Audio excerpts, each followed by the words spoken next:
Hello everyone, welcome to my channel study studio. ये बेटा वो बुक बसंत की थी, वो हमारी कंप्लीट हो गई है। ये दूसरी बुक है क्लास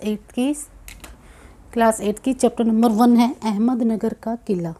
क्या है? अहमदनगर का किला। ये एक अहमदनगर का किला है। उसमें क्या था कि जवाहरलाल नेहरू जी क्या थे, उसमें जेल में थे। ठीक है, तो उसके बारे में पूरा वर्णन है। जवाहरलाल नेहरू जेल में थे, उसने क्या क्या किया, कितने समय तक बंदी रहा, और चांद के बारे में बताया गया। इसमें एक चांद को देखकर वो अपने अंदाज़ा लगा लेता था कि मुझे जेल में रहते रहते 1 महीना हो गया है। और वो वहाँ पर जो जेल की जो ज़मीन थी उस पर वो खुदाई करने लगे और बागवानी का काम करने लग गई। क्यारियाँ बनाते थे, कुछ फल फूल लगाते थे। बाद में क्या हुआ कि उन्होंने वहाँ के जो जेलदार थे उन्होंने उसको काम को करने से मना कर दिया, और उन्होंने फिर कलम को उठा लिया। कलम को फिर वो लिखने लगे, और वो बोले कि जब तक मैं भारत को आज़ाद ना करा दूँ तब तक मैं लिखता रहूँगा, और अपने अतीत के बारे में और अपने विचारों के बारे में मैं इस कलम के द्वारा बताता रहूँगा। तो यही है इस चैप्टर में। तो चैप्टर नंबर 1 अहमदनगर का किला। क्या है? अहमदनगर का किला। और इसमें क्या है, इसमें वर्णन है जवाहरलाल नेहरू के बारे में। तो देखिए स्टार्ट से देखिए, इसमें पाठ का सार अपने शब्दों में देंगे हम। अहमदनगर का किला शीर्षक पाठ का सार अपने शब्दों में दीजिए। तो उसमें इम्पोर्टेंट सारी लाइनें आ जाती हैं। क्वेश्चन आंसर भी इसमें इंक्लूड हो जाएंगे और शॉर्ट क्वेश्चन आंसर भी। और चैप्टर को स्टोरी टाइप में एक बार लर्न कर लेना है इसको। ये मतलब कंप्लीट जैसे पाठ का सार आ जाए 10 नंबर का तो आप लिख सकते हो इसको, और वैसे स्टोरी माइंड में सेट हो जाएगी बिल्कुल आराम से। 1 बाय 1 लाइनों को ध्यान कर लिया करो। हाँ जी, चैप्टर को ध्यान से देखिए बेटा। ये है अहमदनगर के किले में बंदी जीवन बिताते हुए 13 अप्रैल। अहमदनगर किले में जवाहरलाल नेहरू जी बंदी जीवन बिता रहे थे, और 13 अप्रैल 1944 को, ये डेट आपको कंप्लीट याद कर लेनी है। 13 अप्रैल 1944, 13 अप्रैल 1944 को पंडित जवाहरलाल नेहरू द्वारा यह पत्र भारत की खोज नामक पुस्तक में, और जब वो जेल में थे तो भारत की खोज नामक एक पुस्तक लिखी उन्होंने, उसमें इसका वर्णन है। ठीक है, अहमदनगर किले में जब वो अहमदनगर किले में बंदी जीवन बिताते हुए 13 अप्रैल 1944 को पंडित जवाहरलाल नेहरू द्वारा यह पत्र भारत की खोज नामक पुस्तक में लिखा गया। ये पत्र है और भारत की खोज नामक पुस्तक में लिखा गया। ठीक है, ये उसकी 9वीं जेल यात्रा थी। कौन सी थी? 9वीं जेल यात्रा थी। वे यहाँ 20 महीनों से भी अधिक समय से बंदी थे। तो 9वीं तो जेल यात्रा थी और 20 महीनों से अधिक समय से बंद थे। जिस दिन नेहरू जी इस किले में आए थे उस दिन शुक्ल पक्ष की दूज का चांद निकला। जिस दिन वो इस जेल में आए थे कैदी बनकर, उस दिन शुक्ल पक्ष का चांद निकला हुआ था। तो उन्हें ऐसा लग रहा था कि जब चांद गगन में दिखाई देता है तो यह उन्हें 1 महीना पूरा होने की सूचना देता है। तो जब भी चांद हमें गगन में दिखाई देगा तो हमें ये पता चल जाएगा कि मुझे 1 महीना यहाँ पे हो गया है। वो इसका अंदाज़ा लगाते थे। यह आभास देता है कि चांद उसका जेल में स्थायी साथी रहा है। वो चांद को अपना साथी मानता है जेल में। स्थायी साथी मतलब साथ रहने वाला। चांद नेहरू जी को सदा प्रेरणा देता रहा है कि हर अंधेरे के बाद मतलब रोशनी अवश्य होगी। चांद ये भी समझा रहा है अपने माध्यम से कि हर अंधेरे के बाद रोशनी जरूर होगी, क्योंकि जब जब चांद निकलता है तो रोशनी होती है। तो ये इसमें यही बताया गया है। अतीत का भार देखो, इसमें पॉइंटों में बताया गया है। अगर आपको जीवनी आती पाठ का सार आता है तो आप ऐसे ही लिखना है। अतीत का भार में क्या लिखेंगे? अहमदनगर के किले में अपनी जेल यात्रा के समय जवाहरलाल नेहरू जी ने बागवानी का कार्य आरंभ कर दिया। कि जब वो जेल में थे, जेल यात्रा के समय जवाहरलाल नेहरू जी, बागवानी मतलब होता है जैसे कि पेड़ पौधे लगाना, छोटे छोटे फूल के छोटे छोटे। ठीक है, तो उन्होंने ये काम शुरू कर दिया जेल के अंदर। वे कभी खाली बैठना पसंद नहीं करते थे। वे प्रतिदिन कई घंटे तपती धूप में फूलों की क्यारियाँ बनाते रहते थे। वो कई घंटे तक फूलों की क्यारियाँ बनाते रहते थे। और यहाँ की धरती पत्थरों के टुकड़े और पुराने मलबे से भरी हुई थी। जो यहाँ की ज़मीन थी जेल की, वो क्या थी? पुराने टुकड़ों से और मलबे से। पत्थर के टुकड़े ज़्यादा थे और मलबा पड़ा था, तो वहाँ हार्ड वर्किंग ज़्यादा करनी पड़ती थी। किंतु उन्होंने परिश्रम पूर्वक उनकी खुदाई करके उन्हें उन्होंने बहुत मेहनत की, फिर भी फिर बहुत अधिक वो ज़मीन बेकार थी, पत्थर के टुकड़े थे और उन्होंने बहुत अधिक मेहनत करके उन्होंने उस ज़मीन को उपजाऊ बना दिया। उनकी हार्दिक इच्छा थी कि इस स्थान की खुदाई की जाए, जो जेल की उनकी इच्छा थी, जो ये जेल की जगह है यहाँ पे खुदाई जरूर की जाए, किंतु जेल के अधिकारी इस बात से सहमत नहीं थे। जेल के अधिकारी ये नहीं चाहते थे। उनका मत था कि यहाँ की चांद बीबी नामक महिला की उनका मत था कि ऐतिहासिक घटनाओं की दृष्टि से अहमदनगर का विशेष महत्व नहीं है। जो वहाँ के जो अधिकारी थे उनका ये सोचना था कि यहाँ कोई ऐतिहासिक घटना कोई ख़ास नहीं हुई है, तो इसके बारे में ज़्यादा वर्णन नहीं है, किंतु यहाँ से जुड़ी एक आज भी घटना, लेकिन ऐतिहासिक रूप से एक घटना है जो वो आज भी जुड़ी हुई है। यहाँ से क्या है वो घटना याद की जाती है। यहाँ की जो चांद बीबी नामक एक महिला थी, ये आप नाम याद कर लेना, चांद बीबी। यहाँ के अहमदनगर में चांद बीबी नामक एक महिला थी। उसके साहस की कहानी बहुत प्रसिद्ध है, वो बहुत ही साहसी थी। वह अपने किले की रक्षा हेतु अकबर की शाही सेना से तलवार उठाकर लड़ी थी। तो देखो वो क्या थी, अकबर की शाही सेना से लड़ी थी।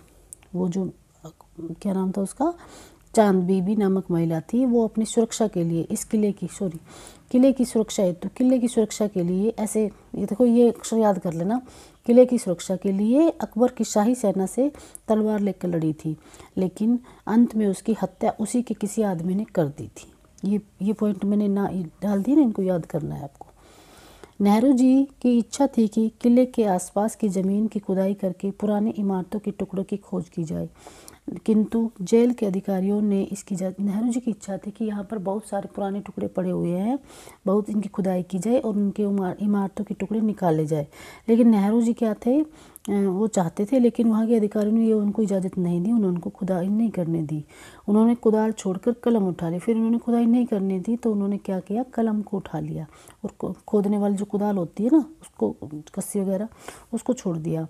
उन्होंने निश्चय किया कि जब तक देश स्वतंत्र नहीं हो जाता तब तक वे अपनी लेखनी को रुकने नहीं देंगे, कि जब तक देश आज़ाद नहीं हो जाता तब तक वो लिखना बंद नहीं करेंगे। उन्होंने कहा था कि न तो ईश्वर का दूत बनकर भविष्य के विषय में लिख सकते हैं और न ही इतिहासकारों की भांति अतीत के बारे में लिखने में सक्षम है।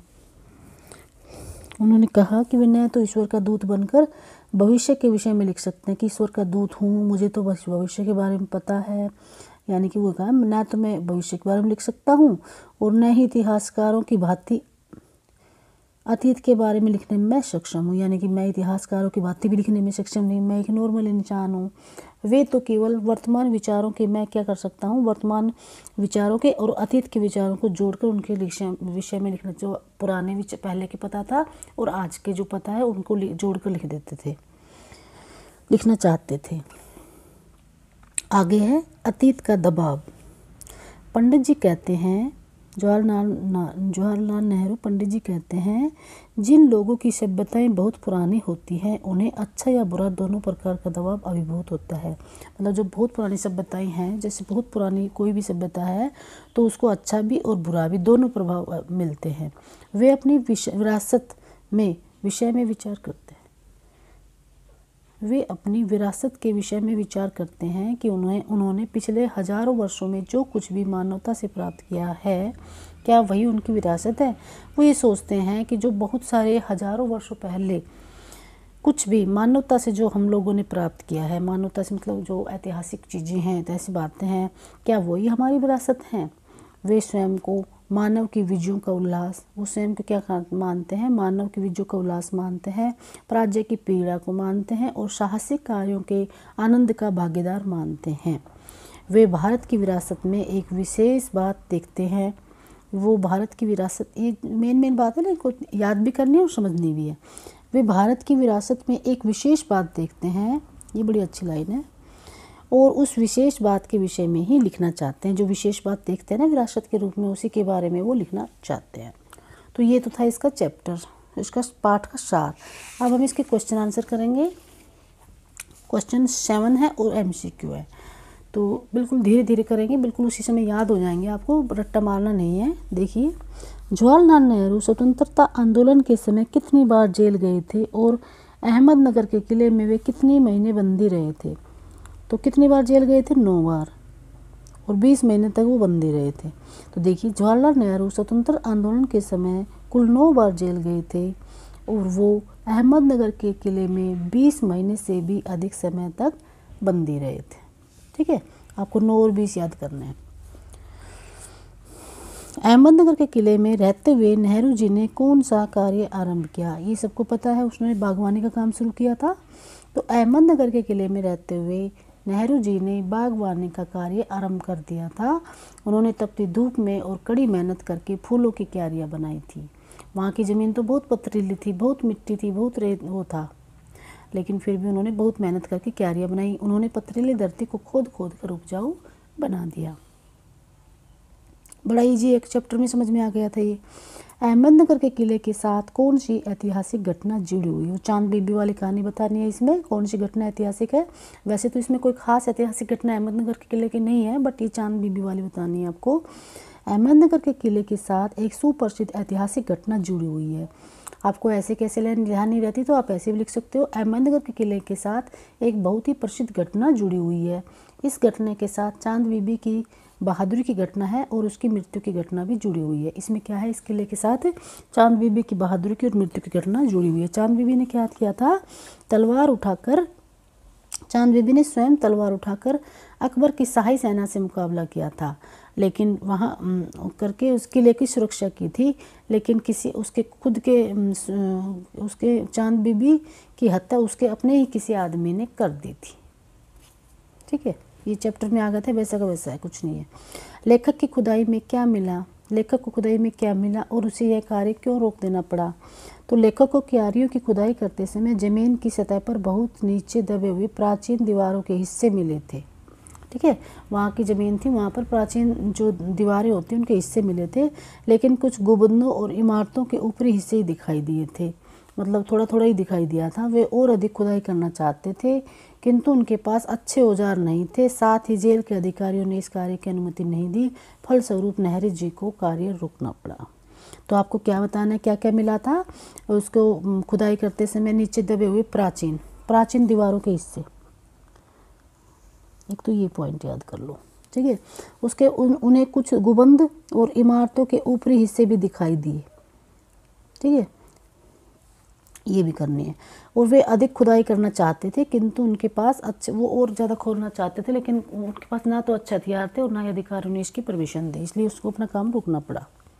ठीक है, नेक्स्ट देखिए, कुदाल छोड़कर नेहरू जी ने क्या करना आरंभ कर दिया? नेहरू जी ने अपना समय कभी व्यर्थ नहीं गवाते थे, वो हमेशा काम करने में विश्वास रखते थे। जब उन्हें अधिकारियों ने खुदाई करने से अनुमति नहीं दी, उसको मना कर दिया, तो क्या किया? तो उन्होंने कुदाल छोड़कर कलम उठा ली, लिखने का कार्य आरंभ कर दिया और उन्होंने जो कुछ भी अनुभव किया उसे वे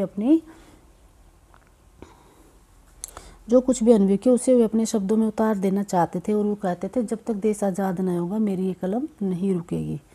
ठीक है, अतीत का दबाव से क्या अभिप्राय? अतीत के दबाव से अभिप्राय अपने बीते हुए समय, अपनी परंपराओं, अपनी सभ्यता, अपनी संस्कृति का अपने ऊपर पड़ने वाला प्रभाव। आपको ये याद कैसे करेंगे? अतीत के दबाव से अभिप्राय अपने बीते हुए समय, अपनी परंपराओं, सभ्यता और संस्कृति को अपने ऊपर पड़ने वाला प्रभाव है। इसे हम अपनी विरासत भी कहते हैं, जिसे हम अपने हजारों वर्ष लंबे समय से प्राप्त करते हैं। इसे हम अपनी विरासत भी कहते हैं, जिसे हम अपने हजारों वर्षों से लंबे समय से वे विरासत में, जैसे कि हमें कुछ भी प्राचीन, जैसे ताजमहल है, ये सब हमें विरासत में मिले हैं ना, तो इसको हम विरासत भी कह सकते हैं। ताजमहल है और जो प्राचीन जो इमारतें हैं या प्राचीन कुछ भी चीज़ें हैं, ठीक है, तो लाल किला है, कुछ भी, तो वो क्या है? हमारी विरासत है। तो हमें प्राचीन बहुत हजारों वर्षों से ये चली आ रही है। ठीक है, लेखक ने क्या लिखने के लिए अपनी कलम उठाई थी? तो लेखक ने क्या था कि लेखक भारतवर्ष के अतीत के विषय में लिखना चाहते थे, अतीत के विषय, जिससे हमारा वर्तमान सही हो सके। लेखक का दृढ़ विश्वास था कि हमारी विरासत में कोई खास बात है जो अद्भुत और अनोखी न होकर भी हमारे जीवन में समाई हुई है, जिससे हमारा वर्तमान बना हुआ है और भविष्य उज्जवल बनने की संभावना है। देखो, उसने अपनी कलम से क्या लिखा और क्या लिखना चाहते थे। वैसे तो देखो इस चैप्टर में ये लाइनें भी आप लिख सकते हो, जैसे यहाँ पे आई थी ना कि लेखक को क्या था, ये भी ठीक है। और एक यहाँ से आई थी एक ये रहा, वो अतीत के बारे में लिखने में सक्षम थे। ऐसे भी लिख सकते हो इसमें, जब उसने अपनी कलम उठाई थी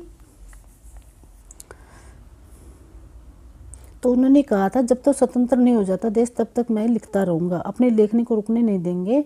उन्होंने कहा था न तो ईश्वर का दूत बनकर वो भविष्य को लिख सकते हैं और न ही इतिहासकारों की भांति वो अपने लिखने में सक्षम है। वे तो केवल, ये बात बहुत अच्छी है, वे तो केवल वर्तमान के विचारों को अतीत और वर्तमान के विचारों को अतीत के विचारों से जोड़कर उनके विषय में लिखना चाहते थे। तो ये बात भी लिखनी है आपको और थोड़ा ये भी लिखना है, ये भी अच्छा है, अतीत के विषय में लिखना चाहते थे, ठीक है। और लेखक का दृढ़ विश्वास था कि हमारी विरासत में कोई खास बात है, यानी कि हमारी जो विरासत हमें मिली है उसमें कुछ तो खास बात है जो अद्भुत और अनोखी न होकर भी हमारे जीवन में समाई हुई, बहुत अद्भुत भी नहीं है और बहुत अनोखी भी नहीं है, फिर भी हमारे इतिहास की बातें हमारी लाइफ में समाई हुई है, जिससे हमारा वर्तमान बना है और भविष्य उज्जवल बनने की संभावना है। वर्तमान तो हमारा बना हुआ है और भविष्य का उज्जवल होने की संभावना पूरी है, ठीक है। अब इसके शॉर्ट क्वेश्चन आंसर देखिए। पंडित जवाहरलाल नेहरू की अहमदनगर किले की कौन सी जेल यात्रा थी? 9वीं जेल यात्रा थी और 20 महीनों तक वो रहे थे। अहमदनगर के किले में लेखक का अंधियारे आकाश में स्वागत किसने किया? दूज के चांद ने। जो वहाँ पे अंधेरा था तो उस पर जिस दिन वो आए थे शुक्ल पक्ष का दूज का चांद निकला हुआ था। चांद लेखक को क्या याद दिलाता था? अंधेरे के बाद उजाला है, चांद उसको ये याद दिलाता था। लेखक ने अहमदनगर के किले के बंदी जीवन में कौन सा कार्य आरंभ किया? लेखक ने अहमदनगर किले में बंदी जीवन में कौन सा कार्य आरंभ किया? क्या किया था उसने? पहले तो बागवानी का कार्य आरंभ किया था, बाद में उसने कलम उठाई थी। अहमदनगर के किले में ऐतिहासिक घटना किस महिला से जुड़ी हुई है? चांद बीबी के नाम की महिला से उसकी ऐतिहासिक घटना जुड़ी हुई है। उसने क्या किया था भाई बताओ? उन्होंने अपने अकबर के उसके साथ लड़ाई की थी, है ना, ये रहा ना। उसने अपने किले की रक्षा के लिए अकबर के शाही सेना के साथ तलवार उठाकर लड़ाई की थी। अकबर की जो शाही सेना थी उसके साथ तलवार उठाकर लड़ाई की थी, लेकिन उसके किसी अपने आदमी ने उसको मार दिया था। ये पॉइंट है इसका। चांद बीबी ने किस मुगल सम्राट की शाही सेना से युद्ध किया था? अकबर की। लेखक ने कुदाल छोड़कर अपने हाथ में क्या उठा ली थी? कलम। कौन सा दबाव दम घोटू होता है? अतीत का दबाव होता है वो दम घोटू होता है। दम घोटू मतलब दम घोटने वाला। लेखक को लिखने में कौन सी कठिनाइयाँ भयभीत करती हैं? विषय की जटिलता की, मतलब उसको भयभीत करती है, जो विषय की जो जटिलता होती है उसको लिखने में उसको प्रॉब्लम होती है, ठीक है बेटा। ये चैप्टर कंप्लीट हो गया। MCQ and long question answer सभी हो गए हैं। अगर आपको वीडियो अच्छी लग रही है तो लाइक एंड सब्सक्राइब कीजिए। Thank you very much. कल हम इसका नेक्स्ट चैप्टर करेंगे, ठीक है बेटा। ओके।